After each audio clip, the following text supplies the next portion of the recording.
여러분 지갑에 지금 달러가 없어도 사실은 이미 달러의 영향력 아래 살고 있다는 거 혹시 아시나요? 그렇죠. 아마 대부분은 잘 알고 계실 겁니다. 그런데 어쩌면 우리가 모르는 사이에 한국의 금융주권이 조금씩 사라지고 있는지도 모릅니다. 네, 오늘 다룰 주제가 바로 그 지점과 아주 밀접하게 연결되어 있죠. 오늘은 이대로면 한국 망합니다. 미국은 시속 200km로 달리는데 한국만 스쿨존에 갇혀 있는 이 디지털 화폐의 현실에 대해 한번 깊이 파고들어 보겠습니다. 네, 기술과 시장은 저만치 앞서 달려가는데 제도가 이걸 못 따라올 때 어떤 균열이 생기는지 아주 생생하게 보여주는 사례가 될 것 같습니다. 바로 그 현실이라는 지점부터 한번 시작해보죠. 스테이블 코인이라는 단어가 아직 좀 낯선 분들도 계실 텐데요. 간단히 말해서 1달러의 가치를 보증하는 디지털 토큰, 디지털 달러라고 생각하시면 제일 편합니다. 핵심은 이 기술이 기존의 은행이나 카더사, 이런 금융망을 전혀 거치지 않는다는 점이죠. 바로 그겁니다. 그래서 게임 체인저라고 불리는 거고요. 국경을 그냥 순식간에 넘나들고 수수료는 거의 없죠. 이게 근데 먼 미래의 이야기가 아니라는 게 제가 본 자료에서 가장 충격적이었던 부분입니다. 한국 공장에서 일하는 베트남, 필리핀 출신 근로자들이요. 아, 네. 월급을 달러 스테이블 코인, 테더로 달라고 요구하고 있다는 거예요. 맞습니다. 그게 바로 지금 현장에서 벌어지고 있는 변화의 신호탄인 셈이죠. 아니 왜 굳이 익숙한 원화 말고요? 기존 금융 시스템이 그분들에게는 너무 불편하기 때문입니다. 한번 생각해 보시죠. 한국에서 베트남으로 월급 200만 원을 보낸다고 하면요. 일단 은행 가야 하고 절차도 복잡하죠. 네, 복잡한 국제 송금망을 거쳐야 하는데 주말이나 공휴일이라도 끼면 길게는 열흘까지 걸릴 수 있거든요. 열흘이요? 네. 거기에 중간중간 묻는 수수료도 만만치 않고요. 근데 스테이블 코인은 어떤가요? 스마트폰으로 그냥 바로 그렇죠. 스마트폰 앱으로 그냥 몇 분, 24시간, 365일, 휴일도 국경도 없죠. 수수료는 거의 0에 가깝고요. 가족에게 생활비를 보내야 하는 입장에서는 선택이 너무 명확하네요. 당연한 겁니다. 70대 제조업 사장님이 울며 겨자 먹기로 이 기술을 배우고 있다는 대목이 바로 이 현실을 압축해서 보여주는 거죠. 위협이 아니라 이미 생활 속에 들어온 겁니다. 단순히 외국인 근로자들만의 이야기도 아닌 것 같습니다. 비자나 마스터카드 같은 거대 기업들이 이미 이 시장에 깊숙이 발을 담그고 있더라고요. 그들은 생존의 문제라고 본 거죠. 생존이요? 네, 자신들의 핵심 사업 모델이 뭐겠습니까? 수십 년간 구축해온 결제망을 쓰게 하고 수수료를 받는 거잖아요. 그렇죠. 그런데 스테이블 코인은 이 망을 완전히 우회하는 새로운 길을 열어버린 겁니다. 자기들 심장부로 칼이 들어온 걸 본 거죠.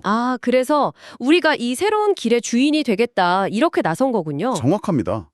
그래서 앞다투어 USDC 같은 달러 스테이블 코인을 자신들의 네트워크에 통합하고 있는 거고요. 위협을 기회로 바꾸려는 필사적인 움직임이죠. 여기서 근데 중요한 지점이 하나 있네요. 달러 스테이블 코인이라고 하지만 사실 그 안에도 종류가 좀 다르지 않습니까? 예를 들어 미국 금융당국 규제 안으로 들어가려는 서클의 USDC, 네, USDC가 있고 또 그동안 준비금 의혹을 받아온 테더, USDT는 성격이 좀 다르다고 봐야겠죠. 아주 중요한 지적입니다. USDC는 전통 금융 시스템과 손을 잡으려는 쪽이고 테더는 규제 바깥에서 더 자유롭게 성장해왔죠. 지금 시장은 일종의 춘추전국 시대 같은 겁니다. 중요한 건 이 경쟁의 중심에 달러가 있다는 거군요. 원화는 아예 끼지도 못하고 있고요. 네, 원하는 이 경쟁에 구경꾼조차 되지 못하고 있는 상황이죠. 바로 그 지점이 두 번째 주제인 속도 경쟁으로 이어지는 것 같습니다.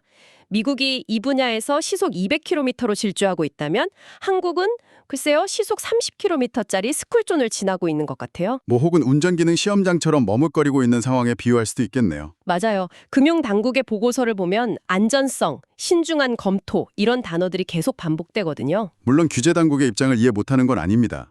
제일 목표는 금융 시스템의 안정이니까요. 특히 우리는 테라루나 사태라는 아주 끔찍한 실패를 경험했죠. 네, 그 트라우마가 굉장히 큽니다.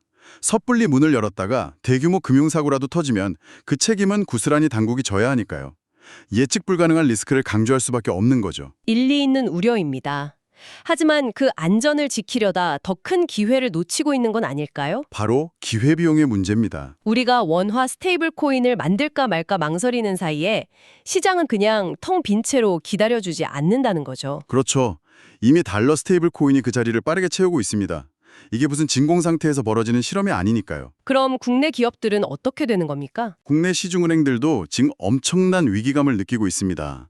내부적으로는 이미 기술 개발, 사업 모델 검토 다 끝나갔어요.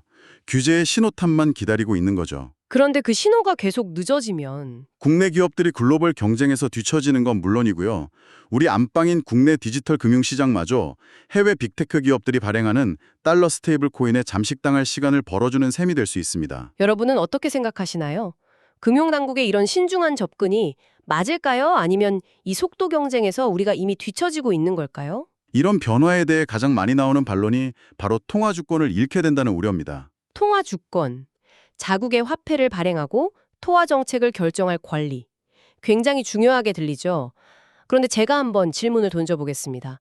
지금 우리에게 완벽한 통화 주권이 있을까요? 바로 그 지점이 이 논의의 가장 뜨거운 핵심이라고 할 수 있습니다. 현실은 그렇지 않거든요. 예를 들면요. 작년에 미국 연준이 금리를 막 올릴 때 한국은행은 국내 경기 침체 우려에도 불구하고 어쩔 수 없이 따라 올렸어야만 했습니다. 자본 유출을 막기 위해서요. 네, 이게 과연 주권적인 결정이었을까요? 환율은 더 심하죠. 우리가 수출 늘리려고 원화 가치를 인위적으로 떨어뜨린다. 바로 환율 조작국이 됩니다. 듣고 보니 현재의 통화 주권이라는 것도 이미 많은 제약을 받고 있네요. 그렇죠. 완벽하게 있거나 없거나 0과 1의 문제가 아니라는 겁니다. 이런 상황에서 IMF 보고서의 지적이 정말 흥미로웠습니다. 달러와 경제를 막는 최선의 방법이 기술을 막는 게 아니라고요. 네, 저도 그 부분이 가장 인상 깊었습니다. 완전히 다른 해법을 제시하거든요. 기술을 막는 게 아니라면 대체 뭘로 막는다는 겁니까? 네, 한국가의 경제가 튼튼하고 금융 시스템이 효율적이고 자국 통화에 대한 신뢰가 높으면 사람들이 굳이 달러를 쓸 이유가 없다는 거죠. 아, 그러니까 원화가 편리하고 안정적이면 사람들은 자연스럽게 원화를 선택할 거라는 뜻이군요. 맞습니다. 지금 우리는 해외로 돈이 빠져나갈까 봐 일부러 비포장 도로를 유지하려는 것과 같아요. 그런데 바로 옆에 잘 닦인 고속도로가 있다면요? 사람들은 당연히 그쪽으로 가게 되죠. 불편을 감수하고 비포장 도로에 머물 이유가 없잖아요. 그러니까 IMF의 제언은 사람들이 고속도로로 가지 못하게 막지 말고 오히려 우리가 더 매력적인 금융 고속도로를 만들어서 전 세계의 자본이 들어오게 해야 한다는 겁니다. 완전히 공격적인 관점의 전환을 요구하는 거죠. 듣고 보니 우리가 너무 수비적인 사고에 갇혀 있었던 게 아닌가 싶습니다. 어떻게 막을까가 아니라 어떻게 주도권을 가져올까로 질문을 바꿔야 한다는 거군요. 그렇습니다. 이 거대한 디지털 금융의 흐름은 피할 수 없는 파도와 같습니다. 이 파도를 재앙으로 보고 문을 걸어 잠그는 건 당장은 안전해 보일지 몰라도 결국 고립과 도태로 이어질 수밖에 없죠. 결국 선택의 문제네요. 이 피할 수 없는 파도를 재앙으로 보고 문을 걸어 잠글 것인가? 아니면 새로운 기회로 보고 우리의 길을 더 넓고 빠르게 닦을 것인가? 네. 그리고 이 기다림의 시간이 우리에게 기회가 될지 아니면 영원히 뒤처지는 계기가 될지는 아무도 모르는 거고요. 오늘 이야기를 쭉 나눠보니 어쩌면 이 상황에서 가장 큰 위험은 기술의 실패나 금융사고가 아닐지도 모르겠다는 생각이 듭니다. 어떤 의미시죠? 오히려 상상력의 실패가 가장 큰 위험일 수 있겠다는 생각 말입니다. 지금 우리가 안전한 길이라고 믿는 이 신중한 접근이 훗날 돌이켜보면 가장 확실하게 도태되는 길이었음이 증명될 수도 있으니까요. 이 지점을 우리가 계속 고민해봐야 하지 않을까 싶습니다. 오늘 이야기에 동의하시나요? 아니면 너무 위험한 발상이라고 생각하시나요? 여러분의 다양한 의견을 댓글로 들려주세요. 긍정적인 토론은 언제나 환영합니다. 오늘 저희가 나눈 이야기가 새로운 금융의 흐름을 이해하는 데 작은 도움이 되었기를 바랍니다.